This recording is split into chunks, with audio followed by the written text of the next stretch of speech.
Welcome to 5 Dubs by MDDC Press. I'm your host, Rebecca Snyder, the Executive Director of the Maryland, Delaware, and DC Press Association, which represents news media in our region. 5 Dubs focuses on the who, what, when, where, and why of local news media. We'll talk with the journalists about the stories behind the news. You can find more information about our guests in the show notes or on our website, www.5-dubs.com. Welcome, everyone. This is one of my favorite episodes of the year, which is our Rookie of the Year podcast episode, where we bring the in the MDDC Awards program, we honor one Rookie of the Year across all divisions, and that rookie has had 18 months or less professional journalism experience. So essentially it's their first job in news media and is nominated by their publication. So we've got a clean sweep of all women rookies this year, 6 of them. 5 are on our podcast recording right now. 1 may come on, but let's meet the Rookie of the Year nominees. So let's start with Kirsten up in my left-hand corner. You want to introduce yourself? Yes, hello. My name is Kirsten Hacker, and I'm a Howard County reporter with the Baltimore Sun. Wonderful. All right, Zoe. Hi, my name is Zoe Bell. I am a staff writer for Washington Jewish Week. We're stationed in Columbia, Maryland, and I do local news and profiles of local Jewish people. Wonderful. All right, Gabrielle. Hi, my name's Gabrielle Lewis. I'm one of the reporters at the Frederick News Post. We cover everything in Frederick County, Maryland specifically. My official beat is health, environment, and nonprofits, but since we're small, I kind of jump around. So lately I've also been reporting on local data center development and also the impact of federal actions on just people in the local community. Wonderful. Okay, Bridget. Hi, I am a reporter for the Capital Gazette. The Capital Gazette kind of falls underneath the Baltimore Sun. I cover education. I'm happy to be here. Great, thank you. And Lauren, bring us home. Yes, my name is Lauren. I'm a reporter with the Chesapeake Bay Journal, and I cover all things environment pretty much for whatever falls in the Chesapeake Bay watershed. Okay, well, gosh, that's a broad piece of a beat. And Kaylee Jacobs, also from the Frederick News Post, may be joining us. So if you hear a different voice coming on a little bit later, that is Kaylee.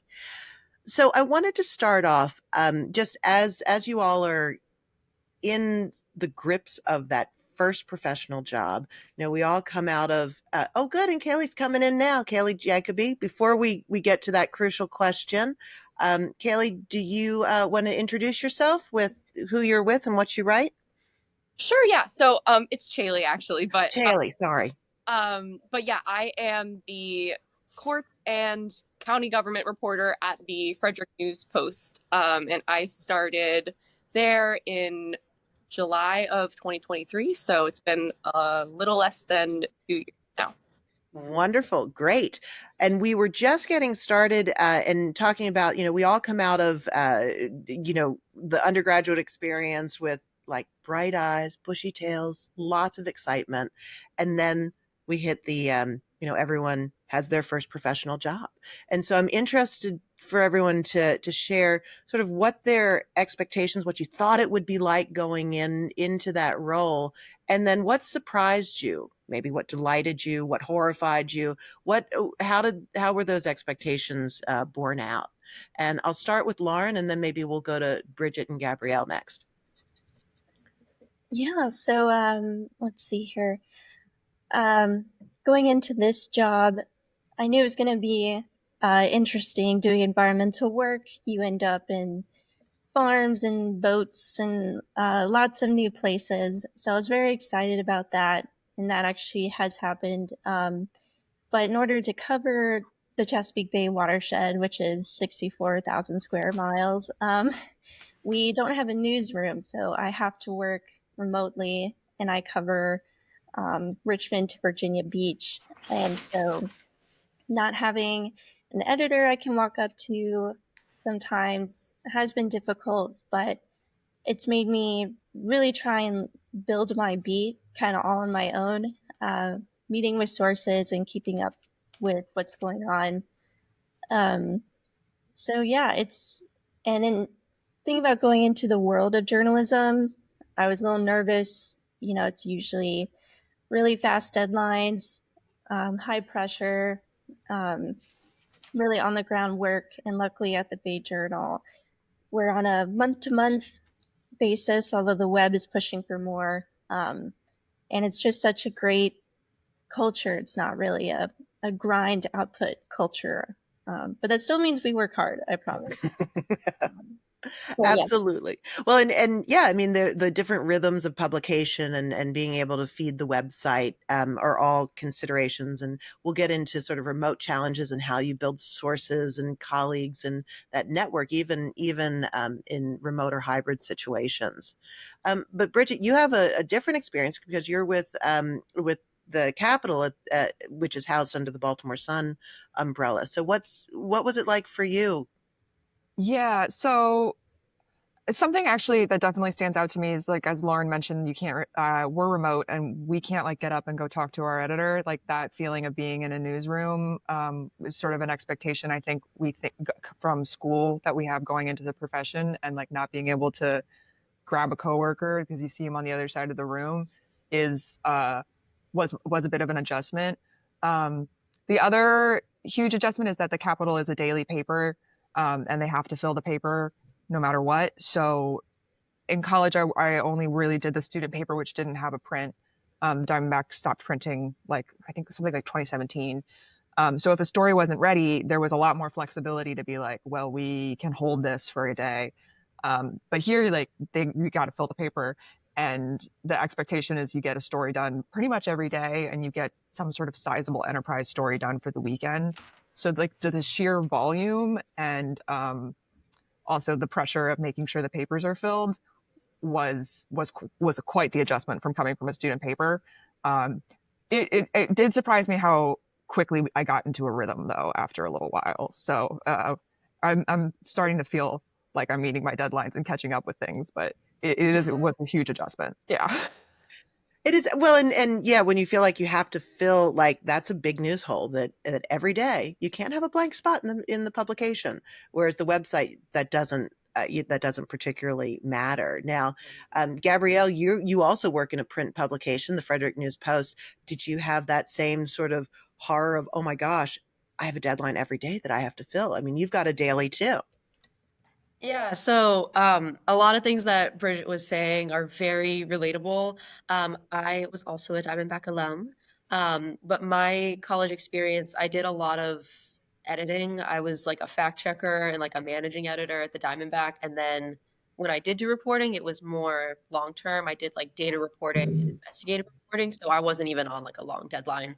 Um, I could take like a couple weeks like focusing on one story, and like making my own graphics. So coming to the FNP was definitely a huge jump, just in terms of, again, we have a paper that we have to fill every day, and all of us are expected to, of course, contribute at least one story every day. So um, I mean, I kind of am echoing what Bridget said, but it definitely was a lot to get used to. But I think that it really, I don't think anything that I did in college would have prepared me for the 9 to 5 as well. Just that really huge adjustment from having, classes and homework to like this 40-hour work week.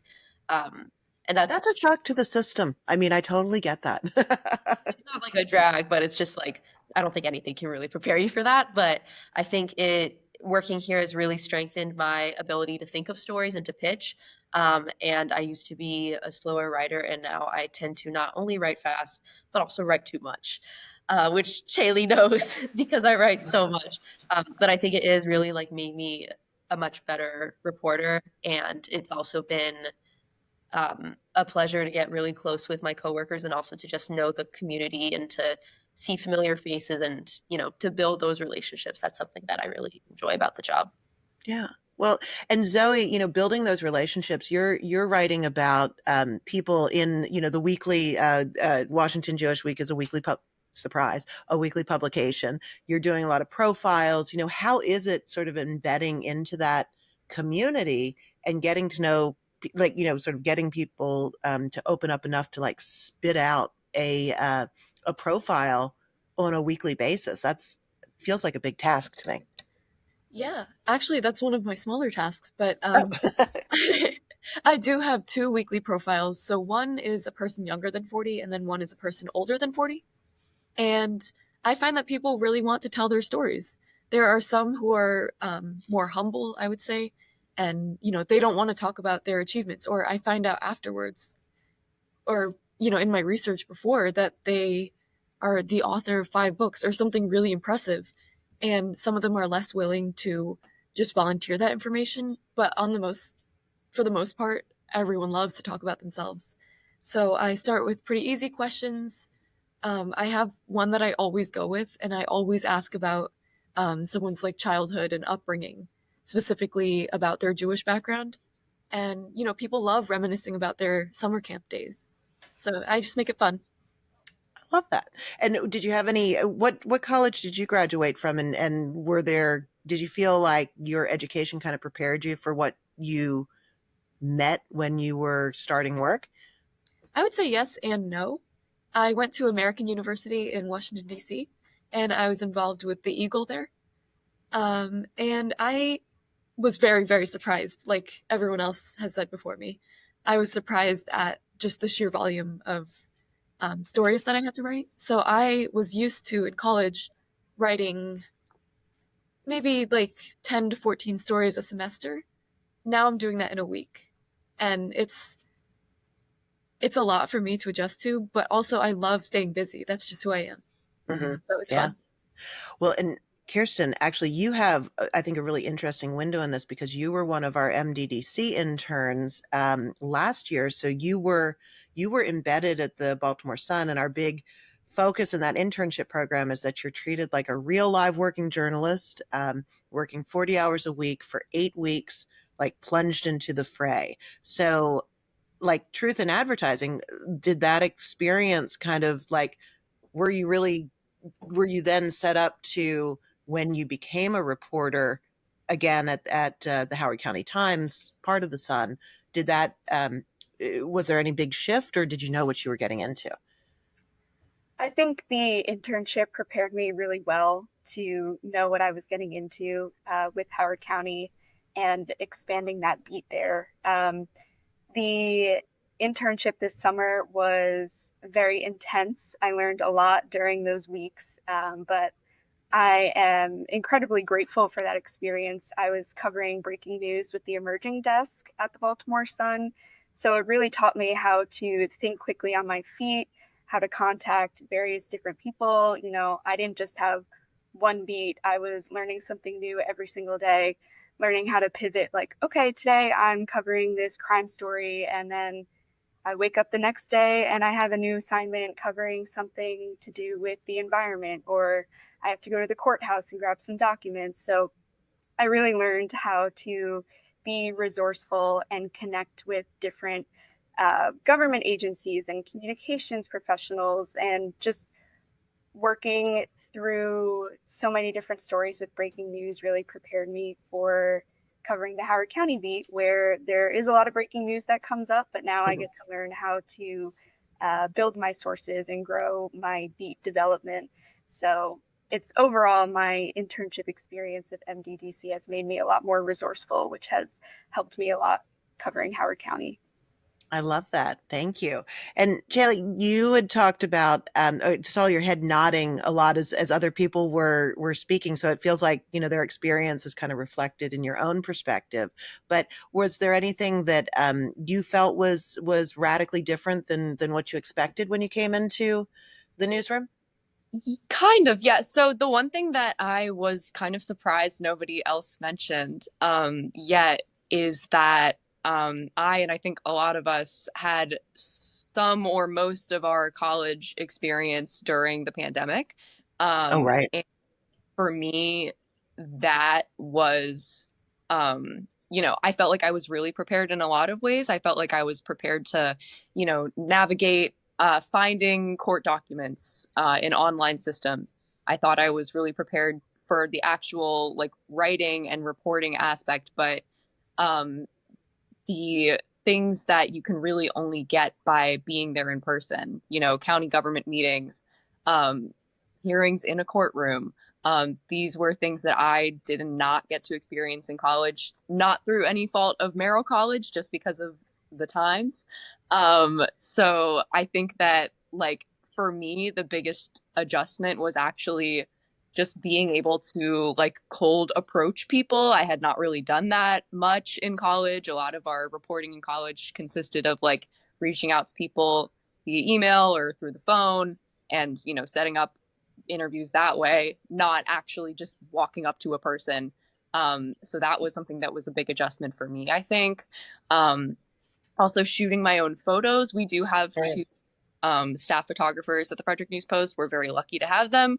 Um, but for certain assignments, whether they just are occupied and it's something breaking and you just have to go and bring a camera with you, or there's just not a photographer assigned that day. On one weekend day, we don't have a photographer. Um, that was something that was kind of shaken up in my college experience was my photography class. I was taking photography in the spring of 2020, just like right in the thick of it. Yeah. We got sent home with no camera, expecting to be back in a couple weeks. But it turned out that we were going to do the rest of the semester learning iPhone photography. So that was what I learned in my photography class. And so having to actually learn to use like a proper, camera was also something that I felt like was, I guess I wasn't prepared for. That is a really big shift, and I mean, there's only so many ways you can stage your bedroom furniture to be like, Yeah. let me take this shot. So I definitely get that. And so one of the things that a couple of you had brought up is this idea of sourcing and interviewing people, and that is really different when you're in the college experience. You kind of have your fishbowl for the most part. You kind of know, all right, this is my cast of characters. And when you get into your first professional role, you have to develop sources, find different sources, you're pitching, you're sort of doing all of that. Um, what have you found to be most effective for you as you cultivate sources and you build, sort of not only your beat, but also your expertise in how you get people to open up and even understanding who to reach out to? Anyone? Gabrielle, you look like you're about to come off mute. You want to join? You want to jump in there? I was just thinking, so a lot of what I cover, so a big issue here in Frederick County is like data center development, since it's so close to Loudoun County in Virginia. That's where the data center alley is. It's like it's like 43 million square feet of data centers. So there's developments here to kind of, I think, expand that in a way. It's very complicated, but I think for me, the best thing was just like showing up to these meetings, and like being very consistent in like my coverage, because there's been a lot of public meetings just kind of to approve like the design of a data center or like the substation for the data center or the power lines. And so I think just being there physically, showing your presence, and then like continuing to just like cover the issues. A lot of residents are really, really passionate about it. And so by them just seeing you there, I think it like really shows to them that you care. And then eventually like they start coming to you for the stories. And then because you're consistently there, they kind of recognize you. So when you do reach out, I don't think they're like that surprised. So, and for me, that also like happens in like my other beats, like with nonprofits, like just showing up to things that people care about, um, and then also like when interviewing them, trying to ask like thoughtful questions to show that you care. So it makes people more receptive, if they think that you do have a stake in it, which, you do because you want to like publicize the news. Yeah, Lauren, I see you kind of nodding your head, and I'm interested. You work such a wide territory, and you're kind of in a remote newsroom. Yeah. But that idea of building trust and sort of showing up, how do you do that in such a wide territory? How does that work for you? Um, yeah, it kind of is challenging, especially because the environment can range from fisheries to carbon storage to how does a fish ladder work, so I've had to gain, I mean, first you want to try and gain, expertise or some knowledge. So when you do approach a source, you're not wasting their time or they feel like kind of what Gabrielle was saying, that you're invested in this as well. Um, for sources, I started with the people who are most outspoken about an issue, and then they usually have kind of a web of connections of other people I can talk to. Um, and for those that are often not, or those that are kind of hesitant to speak with the media, um, I always try to approach with curiosity. Like I did a story on a gas plant that people were very opposed to, but the laborers and the union had really wanted this project so then they could have work. And Mhm. so he was very hesitant to talk to me, but I told him, transparent, like, we'll have a conversation. I'll reach out to you for fact checks, and then you'll see the story once it's done. So, and then I did that, and he said that almost never happens. So it's just making someone feel part of the process, and finding them. Yeah, it's definitely difficult when it's remote, but doing large conferences when it comes to the environment, that can also be really helpful, and just getting there in person in any way I can is helpful. Sure. And Bridget, I saw you nodding along, and you have sort of a different beat because you're sort of the Capital is that hometown paper, and Annapolis is a very collegial, or it's not necessarily clicky, but it's definitely it's a group. It has a sense of place and location. How have you found it? Yeah, it's so Anne Arundel and Annapolis definitely have a very like many tight-knit communities, and Annapolis in particular has a tight-knit community. A lot of the people have been in the same place for a long time, and the Capitol has been a central part of the community for, I mean, it's older than the Baltimore Sun. It's a really a wonderful legacy newspaper. And I think it's tricky because there's when I covering education, like Lauren mentioned, like sometimes people will have a little bit of a trust issue when it comes to interacting with the media, because they're worried that their words are going to get misconstrued, or that something is going to end up that they didn't want in the paper. And with kids, it's even, you have to be even more careful, because I'm speaking with parents and I'm at schools interacting with kids and stuff, and they're minors, and you have to be incredibly respectful about what the parents want and what the schools know of what the parents want. So I find just going above and beyond to show like that I care very deeply that I don't take photos of anybody who doesn't want to be in a photo. I care very deeply that I'm not going to put anybody's information anywhere that they don't want it, and show how much I understand how impactful it can be to show up in a newspaper the next day, particularly in such a tight community where like a lot of people read it. Um, so demonstrating that goes a long way, particularly with parents and teachers, I think. Um, and then it's also just another thing that I think is super important is reading your old newspapers' stories. So like I've read clips from the Capital Gazette going back decades, because I'm not from Anne Arundel, but I'm representing the newspaper that's many people care about very deeply and know the past coverage. So you have to like know what you're talking about in terms of the past coverage, so that people don't think that you're just sort of swinging in here for the start of your career and you're going to be here for a couple years and leave. You just have to like really demonstrate that you care and that you want to get things right. Um, and I find that it goes a really long way, just demonstrating that you care. Yeah. Yeah. Well, and I do feel like that that commitment to getting it right, to fact checking, to building trust, and sort of making sure people understand that you're going to be around. I mean, nobody the future is not guaranteed for anyone, but like while you're here, you're committed. Um, uh, Kaylee or Kirsten or Zoe, were you in the locations that you're currently serving? I know Zoe, you were at American, so Washington Jewish Week, maybe you're in the same sort of world, but Kirsten or Kaylee, are y'all from Howard County or Frederick? So how was that? Was that a difficult transition? So I'm not from Howard County. I'm actually not from Maryland at all. I grew up on Long Island up in New York, and I came down to Maryland to go to school at the University of Maryland. So I started to get familiar with the state. I probably know way more about the state of Maryland than I do about New York now at this point.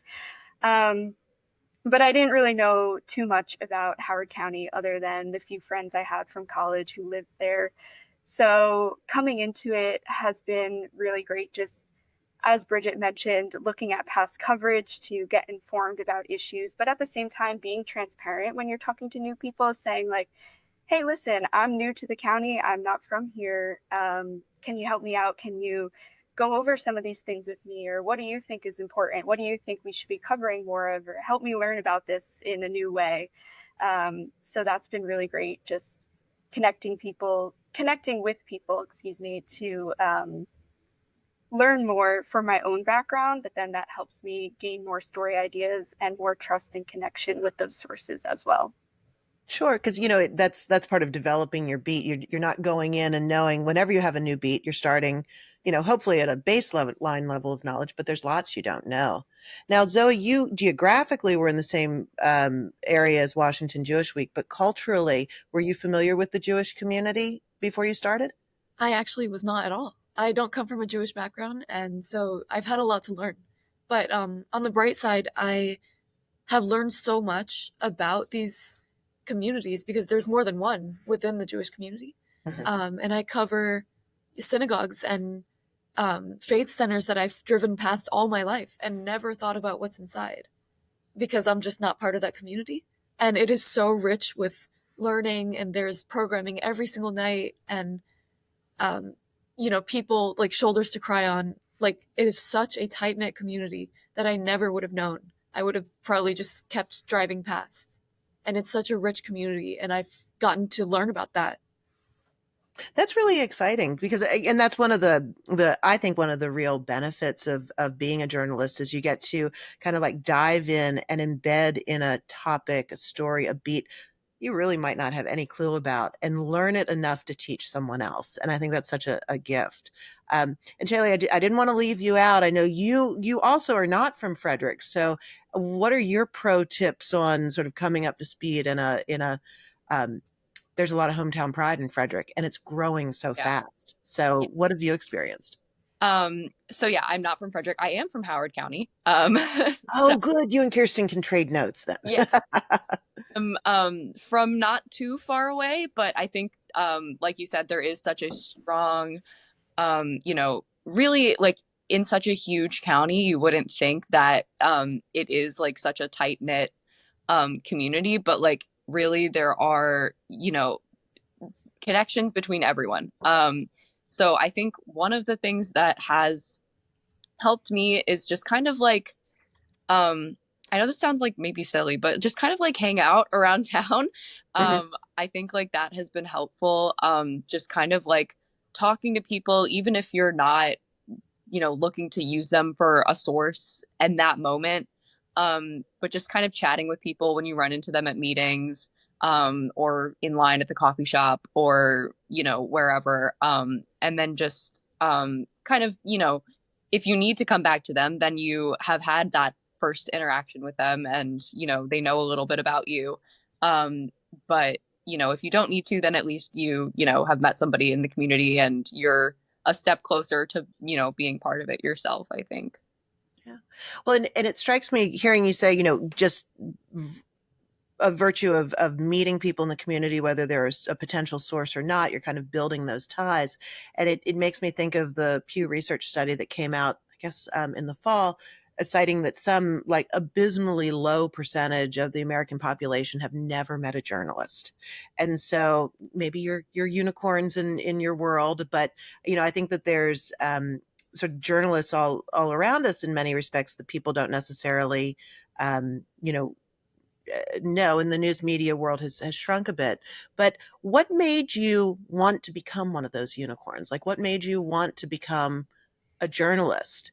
Um, it's I do feel like there's such an opportunity to do good in the world. You also get to know a lot of things. It's perfect. I always tell people, like, when you go to the party, sit next to the journalist because they always know the good dirt. So it's perfect for people who like to know things. But what drew each of you to the profession? Can I go first? Absolutely, Lauren, go for it. Yeah, so I've actually wanted to be a journalist since the third grade. I used to make like a little newspaper for my class back in the day. That's so fun. Yeah, back then it was because it was an arts and crafts project, but over time I realized I got to kind of learn about whatever I want and then write about it. And going into college, I joined the student newspaper, and they put me on a bunch of like grant stories to follow the money. But then I realized all the grants were for science and research, and I've always loved science, but I'm terrible at the experiments. So instead, I thought, what a great way I can use journalism to learn and write about science. And as I followed this path, I realized, media literacy and science literacy are not something I think that's very well taught. And it can be very detrimental to the general public, as we've seen with the messaging around COVID. And so that's part of the fulfillment I find in why I love journalism. Um, and now I get to write about the environment. So it's a public service, but also I just get to fuel my own curiosity without ever having to do an experiment. Gabrielle, I saw you nodding along. So was it the public service aspect that attracted you, or what makes you want to be and stay a journalist? So I've always wanted to like be a writer, and I used to do a lot of creative writing when I was a child. And I still do, just not as much because I'm constantly writing. But so my dream when I was a child was to be an author. But as I grew older, I was like, I don't want to freelance. I'm really scared of of doing that. And also in high school, I started taking journalism classes, which kind of piqued my interest because I essentially was looking for, okay, I don't want to like submit freelance creative writing pieces, but I do want to write for a living. So what's like something that I can do that for? So that's initially how I like started looking at journalism because I was like, I can get paid to write. Um, and so then I went to school for journalism at the University of Maryland. Um, and so, I mean, the big thing was just I just wanted to write. It's like the one thing that I've loved to do like my whole life. Um, and then on top of that, I am someone who I feel very passionate about just justice and causes of justice. And I think journalism, it's to me the perfect way to mesh my one true love of writing with also shining a light on underrepresented communities and underrepresented issues. So it really combines both of that for me. And then also like I love like graphic design. And I really love doing data visualizations and data analysis. So it kind of also satisfies that need as well. I love creating like a visual to go with my story. And I'm also just like a very curious person. I'm a very nosy person. So it's perfect too. There's so many aspects of it that really just with my personality really align. But also, as Lauren was saying, like it is a public service, and particularly at the Frederick News Post, people cite our articles in meetings. They like cite them in reports, so you can also tell that like our reporting is really, people are reading it and caring about it, and it's like helping to make an impact. So I think that's just what continues to motivate me. Sure.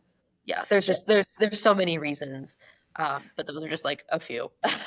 It's pretty amazing how everything kind of knit together and sort of say, oh gosh, all these divergent interests. Somehow they're working together to have a actual career path, which is always sometimes a wonderful surprise. Zoe, I saw you nodding along when Gabrielle was talking about the impact that her writing is having on a community, that people cite or talk about what she's written in the publication. Have you had that happen at the Washington Jewish Week? Is that something that's attracted you? I cannot recall a time when someone cited one of my stories personally, but I can relate so hard to both Lauren and Gabrielle. I have loved writing since I was really young. Um, I always wanted to be like some kind of writer or author as well, but I was just scared because, you know, I wanted to be financially stable, and I was afraid that writers, don't earn that much.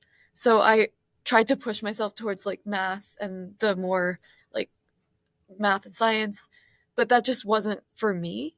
And then I fell into journalism kind of by accident. In high school, I was taking a health class, but our health course was only half a year. So the other half a year, you get to pick whatever you want.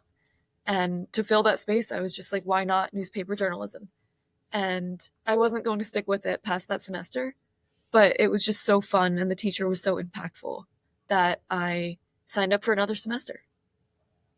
That's great. Well, and I think so many people, their first sort of experience or nugget of journalism that kind of awakens this love is in high school journalism courses. And I think if we look ahead to, there are fewer and fewer high school journalism courses, fewer high school newspapers, and so it really it is something that's concerning for the whole. But Bridget, you were nodding when I said high school newspaper, so that makes me think maybe your love was awakened in high school for journalism. Was I misreading? So, no, well, so actually, I never thought journalism would be a good option for me until I got to college. I always loved news and news though. So I like the PBS NewsHour was on in my house every day my entire life growing up, and I came from a family that the expectation was like you come to the dinner table prepared to talk about whatever was on the front page that day. So I've always loved the news. I've always been very curious, and to borrow a term from astrology, like a fundamental urge to get to the bottom of things is how they. And I got to college, and I guess the reason why I never thought I could be a writer for a lot of my life was I actually grew up in special education. I have pretty severe dyslexia. And I am a really great example of how when you get the right interventions in elementary school, you can catch up to grade level and beyond and pretty much perform the same as your peers. So when I got to high school, I was like pretty much performing on grade level, doing a really great job regardless of the dyslexia. And I loved the news so much. I went to college. I was really interested in the journalism program at UMD because it's a fabulous program, and I loved media, and I thought I'll try to do the program. I'll see how it goes. If I feel like I fit into the classes, and if I feel like I can keep up with the classes, then I'll cross that bridge when graduation comes. I joined the Diamondback, and the Diamondback changed my life. Like being able to like look around me when I'm walking around campus and having questions about my community and then answering them and putting it on the internet for my classmates to read, like changed something in my brain chemistry. Was like, this is what I want to do for the rest of my life. And so it was a bit of an arc. It was a bit of a journey. Like I never thought I would be a journalist, but it feels like the perfect fit for me in this way. And I also regardless of dyslexia, I love language. I love words. I love being intentional with words. And I'm really passionate about making sure that people don't think that you can't do something just because you might have a learning difference or a learning disability. I think I'm an example of that. So, yeah.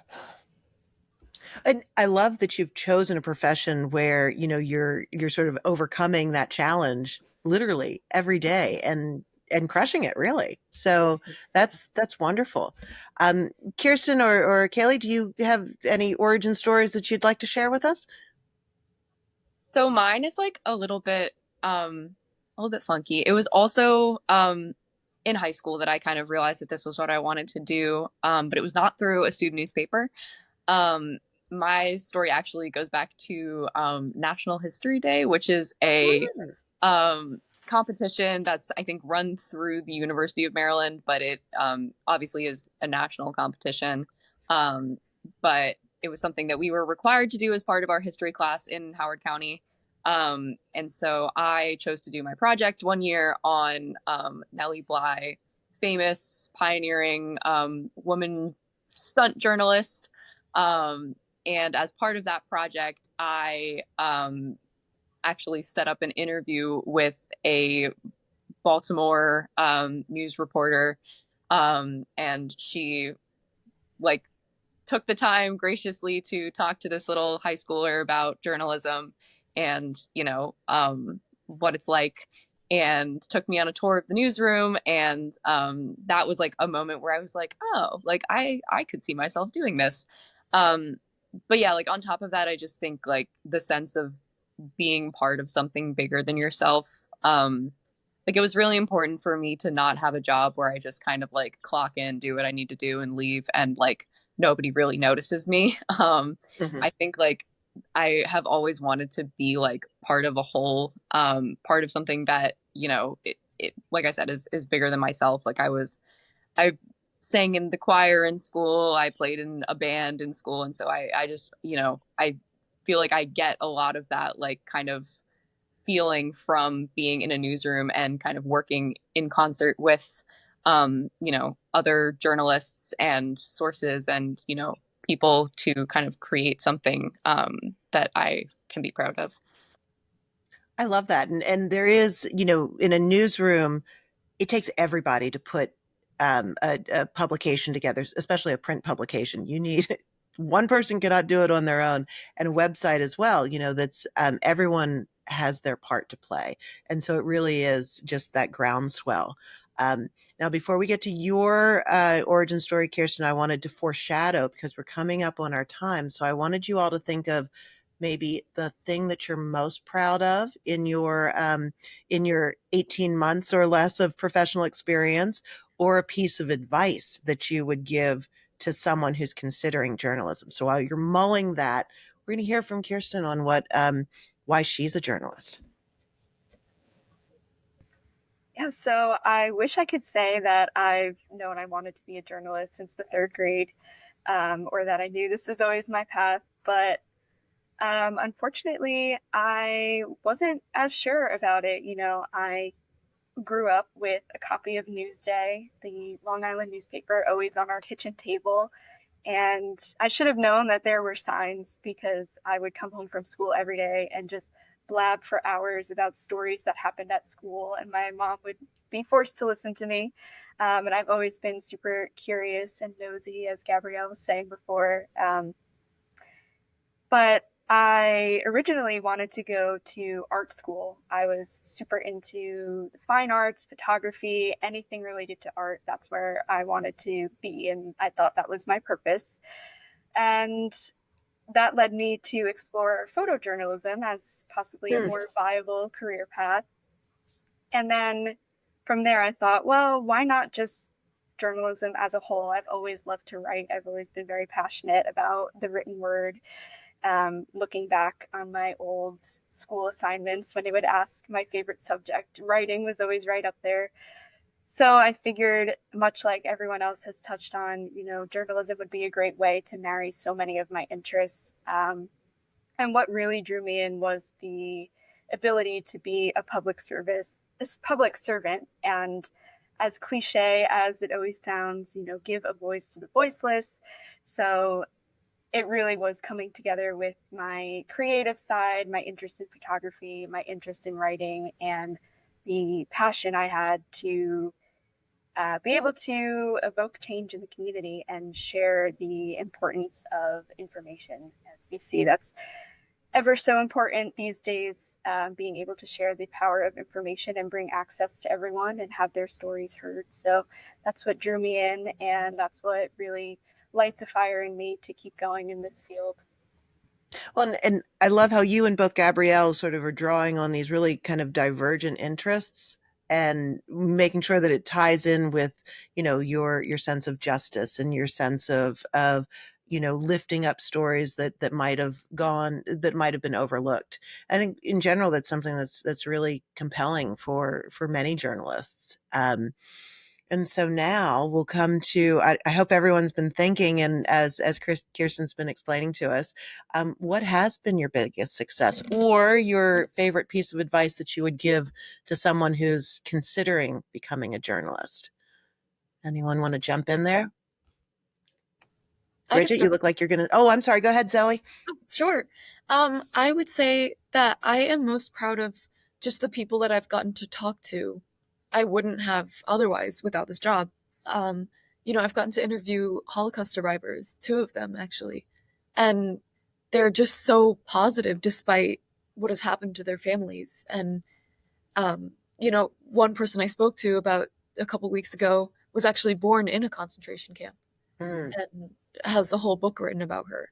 So being able to hear these experiences. I've gone to Congress when Israeli Prime Minister Netanyahu was testifying.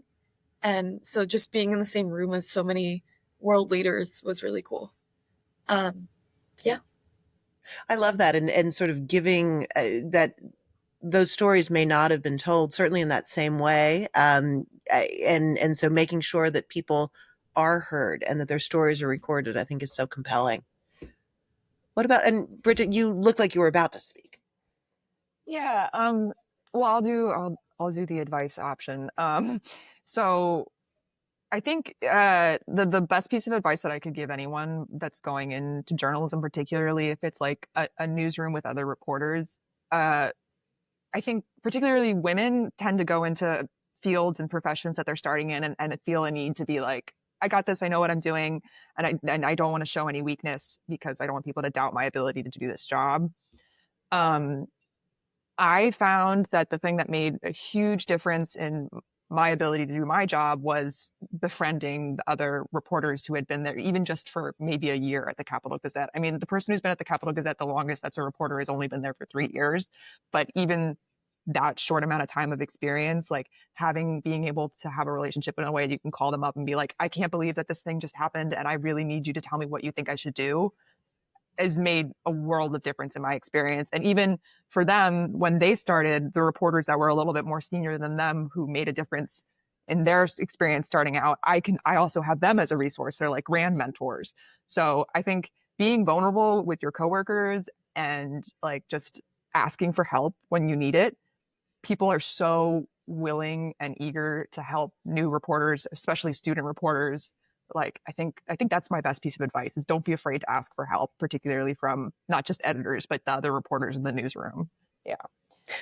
I do feel like people discount how much others really do want to help. Like if you show initiative, if you have questions, if you're interested, people want to see you succeed. And that's always one of the big pieces of advice I give to the interns going into our newsrooms. Like,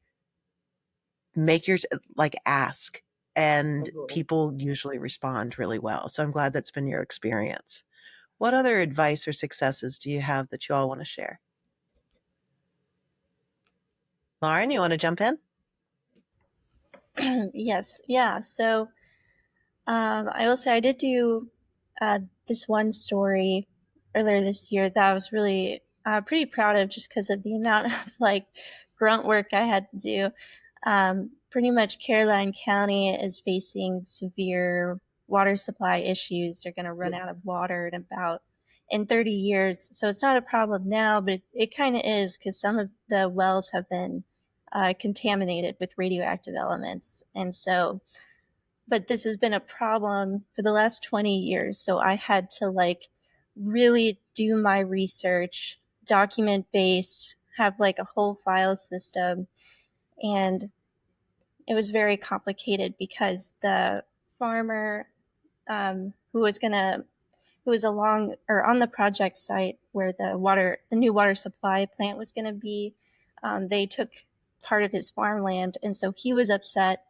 But on the other side of things, people need water, and then some of that water was originally dedicated to data centers, which is also in my purview, and so it was probably the most complicated story I had to do.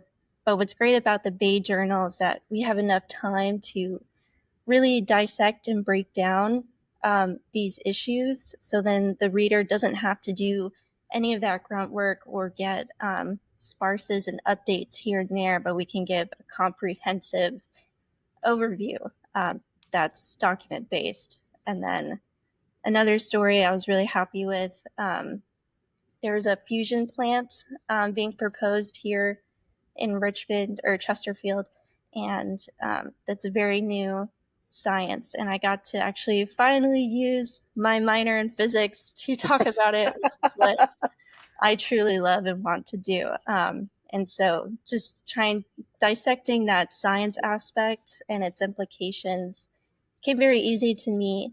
And I think will also help with just science literacy in general. So those are two stories I was really proud of. Those are great stories. And it is, I mean, the complexity of science, to put that into layman's terms in a way that is readable and interesting, can be a tough row. So thank you. Thank you on behalf of a non-science person for doing that. Kaylee or Kirsten, do you have anything that you'd like to share, advice or proud moment? I'd say some of my proudest stories mainly just come from having great conversations. That's another thing that really has made me stick with journalism, is the wonderful conversations that I've been able to have with new people. But going from that, I wanted to offer some advice that I would give to new people coming into journalism. It can be scary to have conversations with new people and walk up to people that you've never met before and put yourself out there. But a lot of times I just have to remind myself, the worst they could say is no. If they don't want to speak today, maybe they'll come around, or maybe you'll just have to go talk to some other folks. But it can be a really tough industry. You have a lot of deadlines, there's a lot of changes happening, but finding that confidence in yourself to just put yourself out there, make yourself seen, go to as many events as you can, shake as many people's hands as you can, will really pay off in the long run. And there's so many people you can lean on for help, as Bridget was saying, whether that's in your newsroom or folks you just might have met along the way. So especially as a woman in the newsroom, it can be hard to find that sense of confidence, and it can be easy to get down on yourself, but just sticking it out, putting yourself out there, and not being afraid to ask for help or just talk to people about things, whatever is going on in your mind, having quick chats, it is really helpful. Well, and actually, like, that fear of rejection and that fear of no is something I think everyone struggles with. But if you tell yourself no first, you're like, no, I'm not going to put myself out there. I'm not gonna. That I think is the most powerful, hardest no to overcome, but also to even recognize, like, if you think, where is my fear holding me back? Where is my no holding me back? And if you can get through that, no matter where you are, I think that allows you to be maybe a little bit more vulnerable, a little bit more open, and it gets you over that hump of just going out and saying, hey, I need your help, or I want to learn more about this area. So that's powerful advice. Thank you. Jelly, do you want to go, and then Gabrielle, you'd have our last word. Sure, yeah. So I think I have sort of both advice and a thing I'm proud of. Ooh, overachiever, I love that. So I think probably this was work that I did when I was still a student journalist, but it was the final product didn't come out until I was almost a year into my professional career, so I'm going to count it. Go for it. I also, Gabrielle did, but I worked on a project at the Howard Center at the University of Maryland with the Associated Press on deaths in police custody, specifically that deaths that involved what police agencies commonly call less lethal force. So force that is not supposed to kill, basically. And I really am proud of the work that I did on that project. You know, Gabrielle can also probably agree with this, but it was a lot of difficult information to process. It was a lot of talking to people, at least for me, it was a lot of talking to people who had lost loved ones, who had, you know, been through really difficult things. And that continues into, you know, what I do today with covering courts. So I think my advice would be, especially if you are on a beat where you're dealing with difficult subject matter, is to just kind of like take care of yourself and give yourself space to feel what you need to feel and process it. I think that idea of that hard-nosed journalist that can kind of take anything and so forth, that does not serve anyone. I mean, you're a real person. And oftentimes reporters are talking to someone on truly their worst day, or you're asking them to revisit a very difficult time in their lives, and being able to do that with empathy, but also have that little bit of separation and recognize when, you know, the work is bleeding into your life a little bit too much. Those are really, those are hard things sometimes to realize, because the news cycle can be and is 24/7, and you don't really get a choice when the next big story breaks. You know, you can't be like, oh, I'm going to tap out on this one, uh, because you're needed in the community. And so I think that's really wise of you to recognize early on that empathy is not a inexhaustible supply, and you have to fill your own cup sometimes. So, Gabrielle, how about the last word on advice or proud moments? I am going to take this time to flex on my own achievements a bit. Yay, good. Thinking about it made me excited. So I have two. One is a project that hasn't come out yet, but it's literally coming out tomorrow. So I won't spoil it right now, but it is related to people with disabilities living in Frederick County, and just how they get their services. And I have been collecting interviews since like November. And it's a very, very long story. Shaylee knows this. It is so long, just because the thing that I'm trying to explain, it's really complicated and super jargony. And so I was seeing a lot of people report on this topic, and it is something like affecting like people with disabilities, but I didn't see stories that was explaining what the difficulties were, or like the more like, how it was really personally affecting people. And so I was like, I'm getting tips about this, but like I don't actually like know how it's affecting people. So I've been talking to several residents and like advocacy organizations, and also reaching out to politicians. So for me, it will be the thing that I am the most proud of, because it's like my first project that I've done alone. Just all the reporting like by myself. I've never done anything like that. And then the other thing, I'll try and be quick because we're coming up on time, but last year, so there was a data center developer here called Quantum Loophole. They're trying to create like a campus of data centers. So like just build an area where all of these other companies can they lease out land to tenants, and then the tenants can build data centers. So that was the idea of it. Quantum Loophole had, they were very controversial while they were here, and all of this culminated in their main investor sued them, basically saying, we want to take over the project and kick Quantum Loophole off in a sense. So that went back and forth for a bit, and then eventually Quantum Loophole and the company settled. So Quantum Loophole is not in Frederick County anymore. The main investor is now the manager. But so I wrote about this giant lawsuit when it first came out. And at that point, it was my longest story. Now this project is, but at that point, it was my longest story. And it was just what I didn't know what a data center was when I first came here. And I only started reporting on them because it was related to the environment in terms of like water use and things like that. But that lawsuit story really felt like the culmination of all of this knowledge that I have acquired. It was explaining a lot of complex environmental terms, some construction methods, a lot of legal things. It was just a lot. So I think just that it really marks to me my own growth as a journalist and getting to really become an expert in something that I never would have learned about otherwise. I love that. And it is, how you can jump into a topic and really immerse yourself in it and understand sort of how it connects to other things. You started that journey looking at like, what's the environmental impact? And now you have all these other threads to unravel and to look at.